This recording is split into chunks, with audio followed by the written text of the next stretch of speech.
Mondays. Mondays are the worst. Let me ask you something. When you come in on Monday and you're not feeling real well, does anyone ever say to you, sounds like someone has a case of the Mondays? No. No, man. No, man. I believe you get your ass kicked saying something like that, man. Welcome to the Monday Weekly Recap episode. No! God, please, no! No! No! On today's episode, Big Drewski and Casper break down all of the college football action from all of the games and events from this past weekend. Today's episode is sponsored by the Depot Print House, www.staycating.com, and True Tennessean Clothing Company. Make sure you like, subscribe, and leave the boys a review, because again, I can't stress this enough, but they have literally no clue what they are doing. Boy, that escalated quickly. Let's get on into today's show. And as always, have a happy Monday. Giggity. All right, here they come.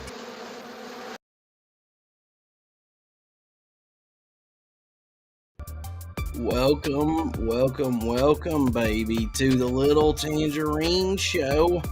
If you have not already, click like, click subscribe. We are back at it again. I am your host, Big Drewski. With me, as always, my co-host, Casper, the ghost. Actually, you're the only one technically wearing ball stuff. I know. What the heck, man? You had a rule. We had to wear Vol stuff on this show. Get it together. I mean, I could throw on my trademark hat. I'm rocking this little Haskin hard gear hat or whatever. It's just so comfy. I literally tonight was weird. I freaking just lost track of time, and this was the hat that I had in my pocket when I left church, I had it on my head when I left church. But yeah, it was just weird time change, man. What are you gonna do? But welcome to season 2, episode 52. We're like 80 plus episodes in or something crazy. Pretty nice. Again, if you have not already, click like, click subscribe. And if you just so happen to be watching this on the social medias, feel free to comment and get in on the conversation. We'll go back through and read some of the messages and whatnot. But me and Casper went to the football game. It was pretty awesome, not gonna lie. Rock it up, you'll always be it was to me. a great win. Woo! It was an awesome win. Had a blast. Huge shout out to www.staycating.com for hooking us up with the tickets. Me and Casper just had a blast, man. It was freaking awesome. I actually kind of sort of liked the noon kickoff, man. I don't know, something about it. Waking up, I got me a biscuit from Buddy's barbecue, but grabbing a biscuit on the way in. Ed gave us a hack to the game, which we're not going to give away because, it's too good of a hack. But yeah, it was awesome, man. I had a blast. I was trying to post a picture from the, whatever, but yeah, no, we were up in the nosebleeds. QQ, he's in that double letter club, baby. It was freaking awesome. Nothing like it. No, it was a great time. I had a great, fantastic, wonderful time watching the Vols. Apparently, I'm not a good fan, as I was informed by the gentleman sitting in front of us. But, yeah. We can talk about that later. I mean, yeah, I'm not going to tell you exactly where our seats were because, I don't want to embarrass anybody. But we were definitely surrounded by some nega Vols. Sure. No. Well, technically, I was being a nega Vol for a minute, but then he was like, "No, they're playing great." But we'll talk about that more in the breakdown, I guess, when we get through that. But yeah, it is awesome. Man, it was a great time. It was a great time. There were some people in there, Look, this was not.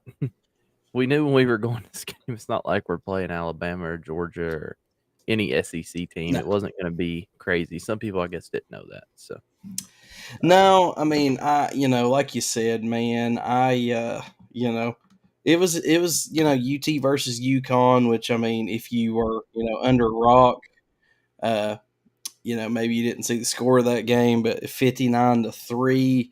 It's a great win for the Vols, right off the rip, dude. I mean, first off, I feel like we executed the game day properly. We got there with plenty of time. Boom. Got to see the marching band. Boom. Plenty of time. What? that one dude got absolutely smoked in the head by the tuba, and I loved it. God, it was awesome. Yeah. Shout out to whoever you are. There's a young gentleman that was standing right next to Casper who just got absolutely waylaid by the tuba. Yeah, it was definitely intentional. I know how them marching band people be, because they're like, no, march in a straight line no matter what. This is life or death. And Yes, whack him in the head, baby. and of Whack course, 'em in the head. it happened right after I quit recording, which would have been phenomenal. I almost got nailed in the nuts by the tenors guy in the drum line. I was standing there, and for those of you that follow me on TikTok, I posted some videos, but I was sitting there recording, and I just happened to, because I was mildly aware, like, okay, they probably get off on like nailing people as they march by. So like I was mildly aware and looked down. I was like, nope, did a little hip, whatever you want to call it, move to get out of the way. But yeah, we got there early, got to see the band, got to see a kid get waylaid by a tuba. Got inside, had plenty of time, got snacks, got to the seat, got to see him run through the tee. Yeah, we executed game day. I mean, in flawless fashion, I will say. What was like your? It's been a while since I've been to a game, but like, what was like your favorite thing? I guess about, because you went last year, but I mean, like, what's your favorite thing about going to Neyland?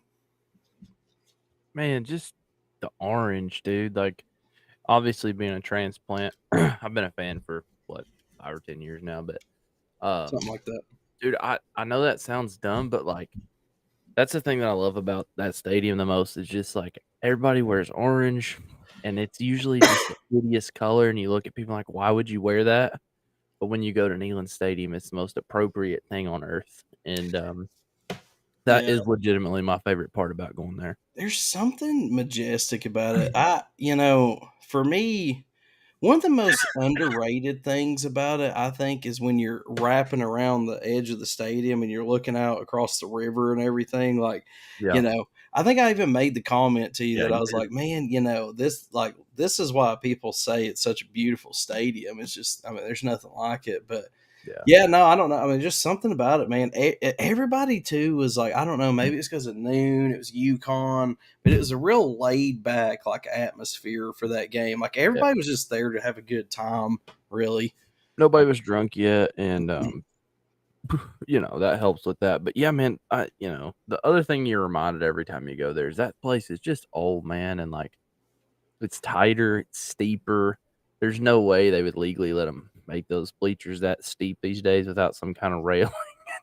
I mean, No, it's just it's awesome. Like even just walking around, like you're talking about on the concourses and stuff. Like, dude, like they built that thing years ago, and you know, like you said, you definitely cannot be drunk where we were no. at. Heck no, if you're standing up there on the south end zone, that thing's so steep, you do not wanna be drunk up there, you might fall down and die. Not really, but, I mean, it's just I've been to some racetracks with some steep grandstands and stuff, but where we sat in particular, it's got to be, like, the steepest section just because how it is, but, I Yeah, mean, just getting up it's there. a great Yeah, time, man. I had a we fantastic time, we got to meet Ed. You did. Ed. Yeah. Ed is a long time, I guess you would say, follower. I don't really like that word, but long, Friend. Ed's a friend at this yeah, point. long time buddy of the lives and the big Drewski lives.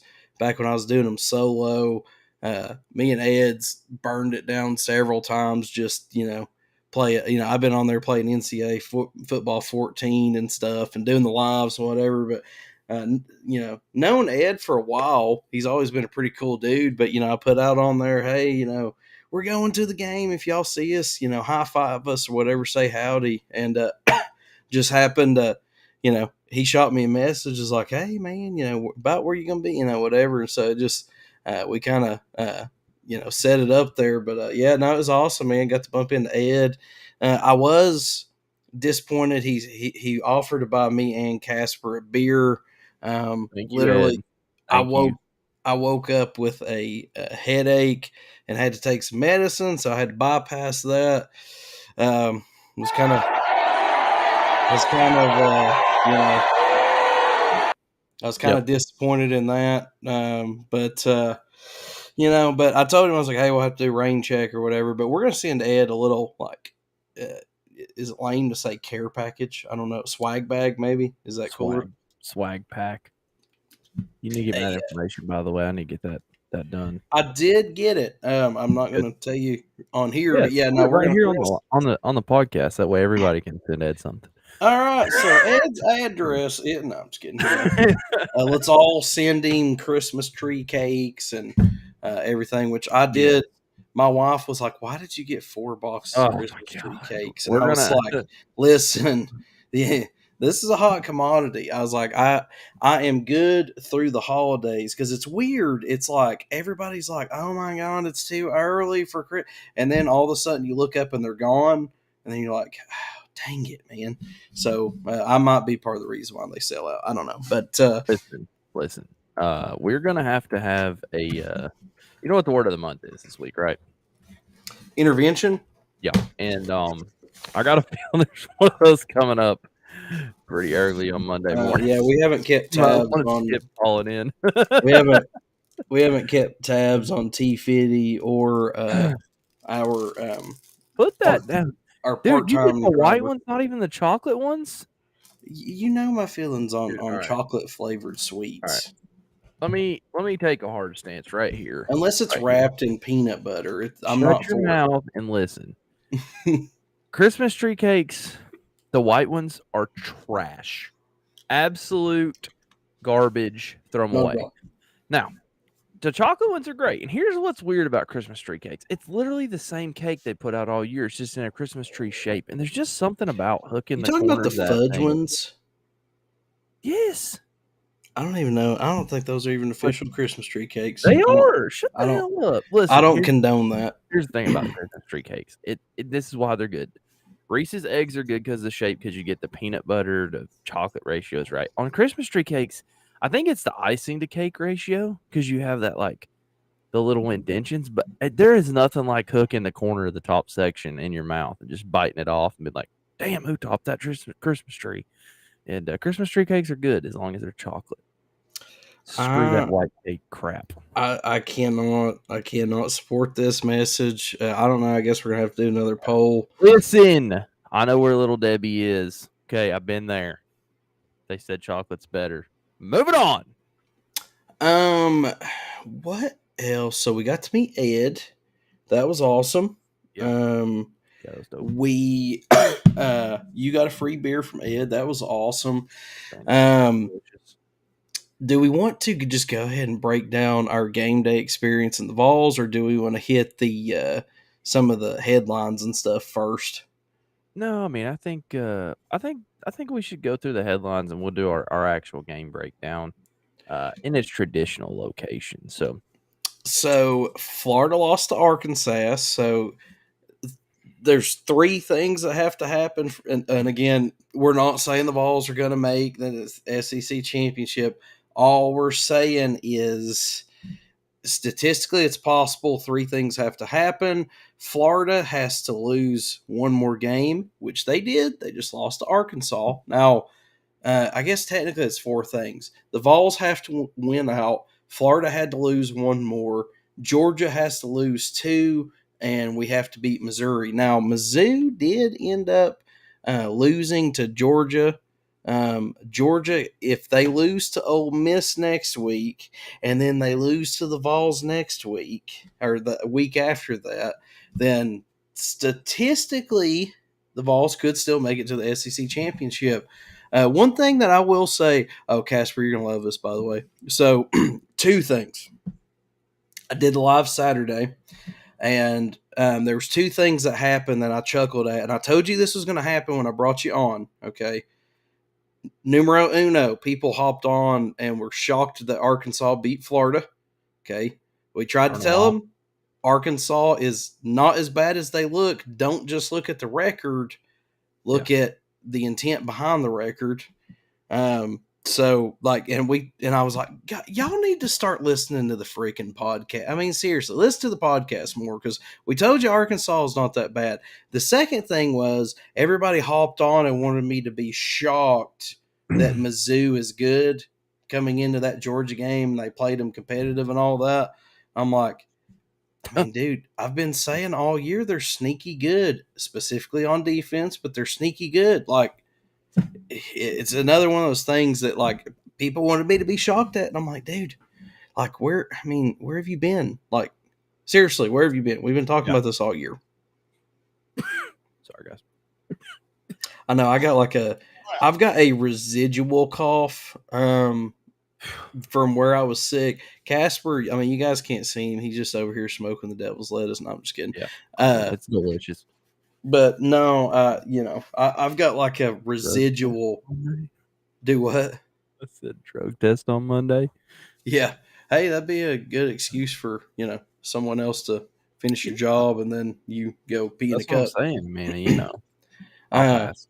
But yeah, no, I mean, I'm not surprised at all. I mean, I actually, which we'll get into later here in a minute, but me and Casper were not surprised that much at all about the events that transpired. I mean, we picked several upsets that we were like with less than 20% of America on or something stupid.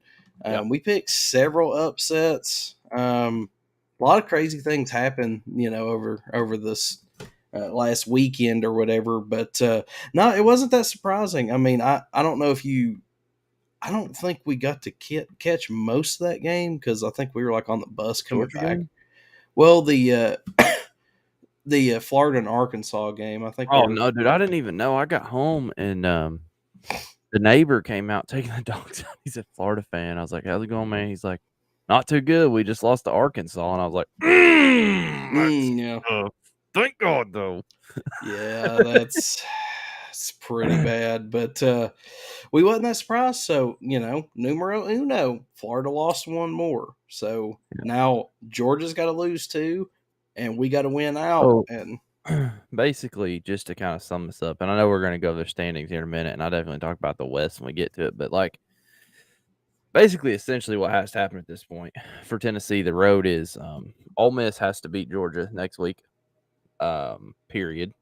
And then we have to beat Georgia, and we have to beat Missouri. So that's basically it. At this point, go Lane Train, go Vols. That's all we got to worry about. Nothing else matters. So I'm kind of pulling it up while you're talking. I don't know how blurry it'll be. For those of you that's watching this, now again, we are going to start live streaming these episodes the day the podcast comes out, which this is the Monday episode. So this episode is going to probably drop around 11 a.m. Some of you guys are already watching it, but for those of you that's watching it, Georgia's still undefeated in the conference. Mizzou and the Vols are both 3-2. Which if the Vols were to beat, well, I mean, I guess technically if the Vols lose to Georgia, though, that could hurt either way. But Mizzou and the Vols are both 3-2. Kentucky and Florida's 3-3. South Carolina and Vandy are irrelevant. In the West, you got Bama undefeated, Ole Miss sitting there at 5-1. LSU 4-2, and then Texas A&M, Auburn, and Mississippi State's basically out of the race at this point. So I got bad news. Bama is not going to lose because they've only got Kentucky, Auburn, and the University of Tennessee, Chattanooga. Man, that's not bad news to me. Come on, Auburn. I was really trying to get Ole Miss for the dub in the West this year. It might be bad news to somebody that Yeah. had them going. Anyways, What was it? 7-5, 4-4. it doesn't matter. I missed. I know.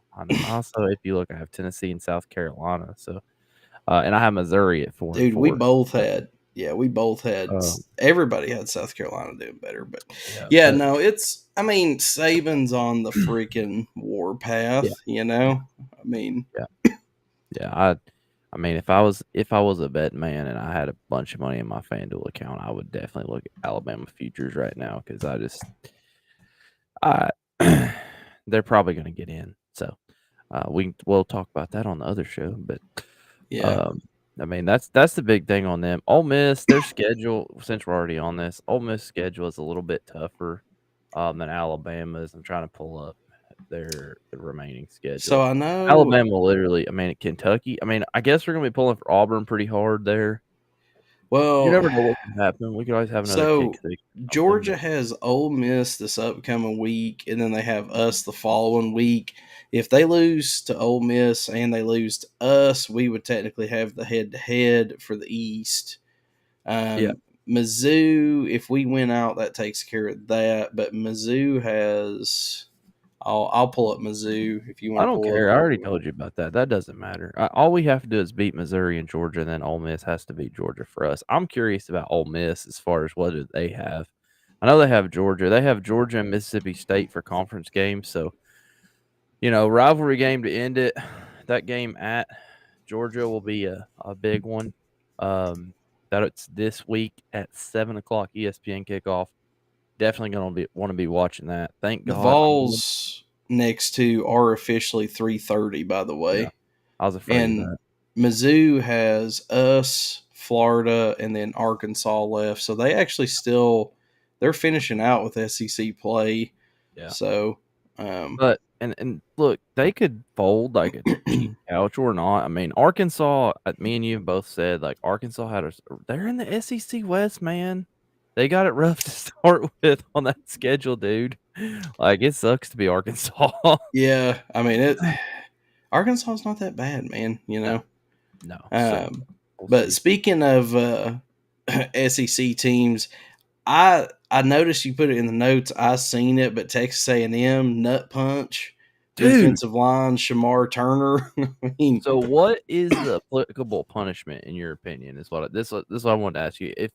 If you get mad at somebody and you straight up pick them up by their balls with your fist, what should the punishment be? well, so this one's weird because I mean, so I guess offensive lineman was kind of doing like 64 on UConn, where he was kind of like laying all over him, wouldn't let him get up. Then Shamar Turner kind of retaliated, but yeah, I don't know what the punishment is for a nut punch. I mean, I don't. Right.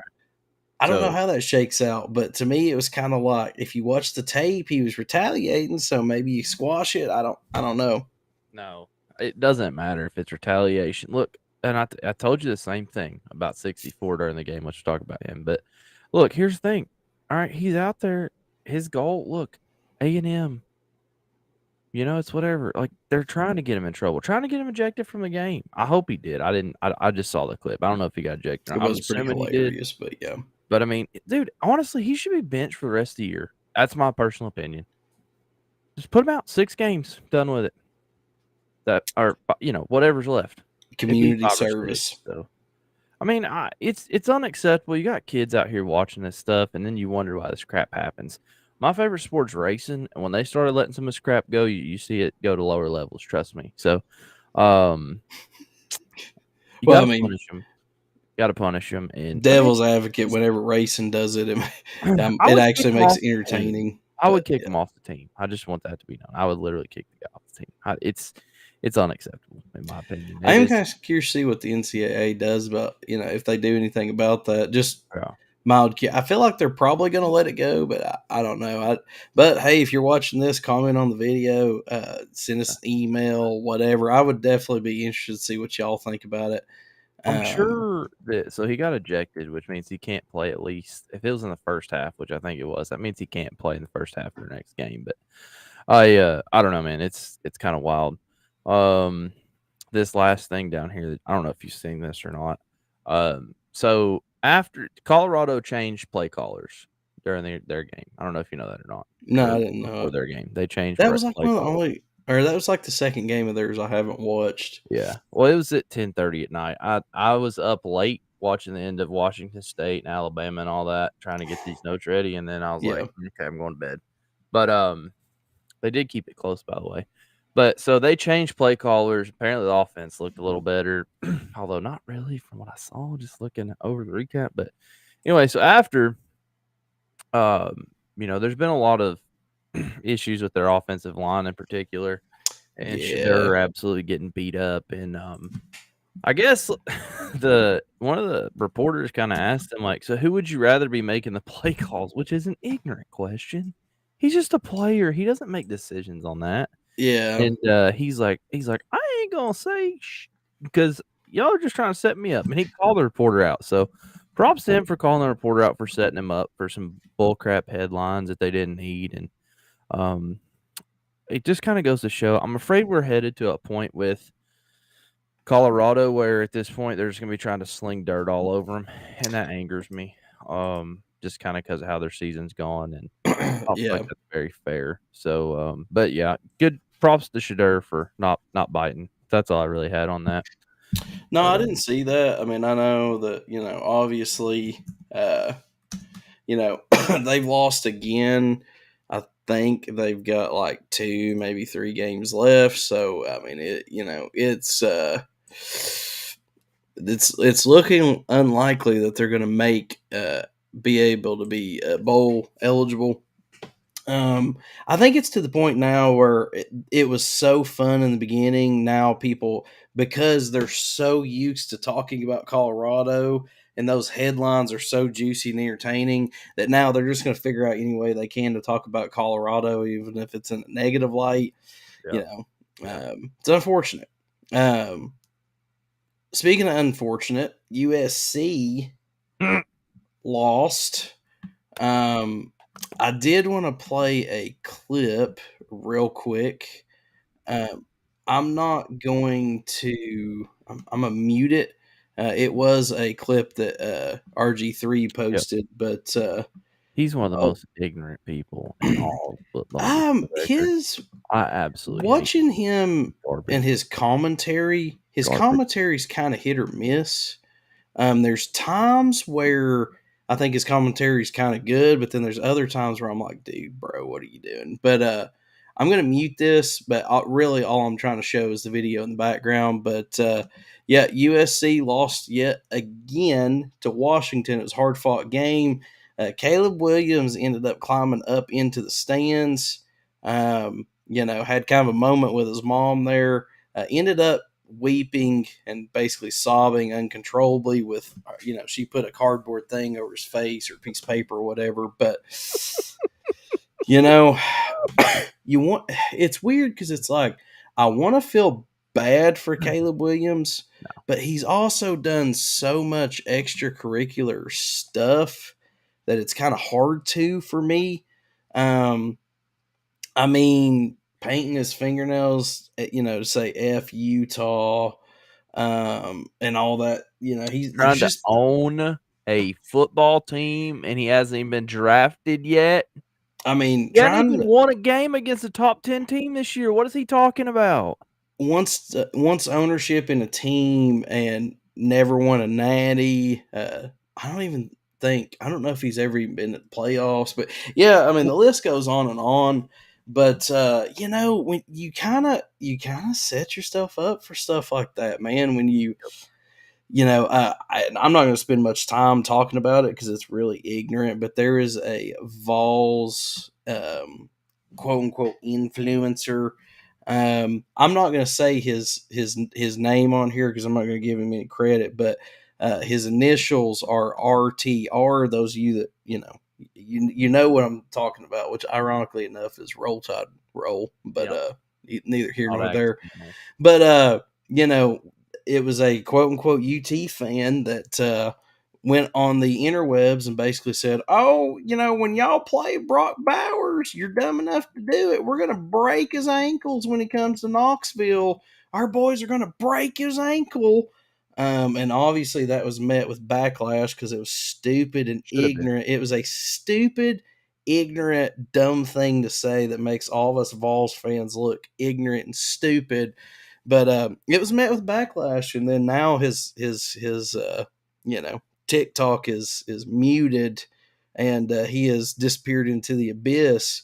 But again, Yes. when you stick your neck out there and you say some dumb stuff, sometimes the universe has a way of humbling you, whether you want it to happen or not. So, and again, I'm not saying that Caleb Williams is a terrible person or nothing, but he just seems a little cocky. He's got a podcast show and he's doing all this stuff, and it's like, hey, I ain't gonna hate you for the business moves, but you kind of set yourself up there, man. So curious to see how that goes.